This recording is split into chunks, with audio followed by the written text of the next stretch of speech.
Justice Ranjan Gogoi Rajya Sabha से विदा हो गए। सोमवार को उनका निष्क्रिय कार्यकाल खत्म हो गया। उनके कार्यकाल का कुल लेखा जोखा ये कि उन्होंने सदन में एक भी सवाल नहीं पूछा, कोई प्राइवेट मेंबर बिल भी पेश नहीं किया। गोगोई साहब ने सिर्फ एक बार एक बहस में हिस्सा लिया था। आप पूछेंगे तब गोगोई साहब राज्यसभा गए ही क्यों, जब कोई सवाल ही नहीं पूछना था, चर्चा में भाग ही नहीं लेना था। यही सवाल मेरा भी है। नमस्कार, आप देख रहे हैं अनकोट और मैं हूं प्रभाकर मिश्रा।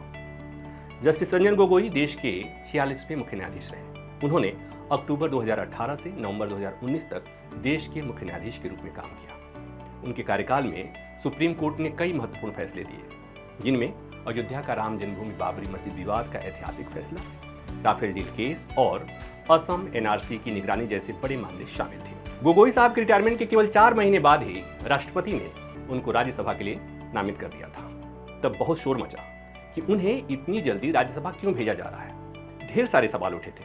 विपक्षी दलों और कानूनी विशेषज्ञों ने इसे लेकर सवाल उठाए कि किसी पूर्व मुख्य न्यायाधीश को इस तरह रिटायरमेंट के तत्काल बाद राज्यसभा भेजना या राजनीतिक पद देना न्यायपालिका की स्वतंत्रता पर असर डाल सकता है। जस्टिस गोगोई को भी ये पता था कि उनके राज्यसभा जाने की आलोचना होगी, फिर भी गए।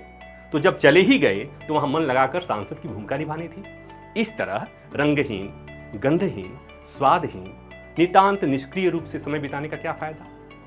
संसदीय आंकड़ों के मुताबिक जस्टिस गोगोई की औसत उपस्थिति लगभग 53% रही, जबकि राज्यसभा सांसदों की औसत उपस्थिति आमतौर पर करीब 80% होती है। गोगोई साहब की एकमात्र उपलब्धि दिल्ली सेवा बिल पर बहस में भाग लेना ही है। तो सवाल तो बनता है कि जस्टिस रंजन गोगोई राज्यसभा गए ही क्यों या भेजे ही क्यों गए।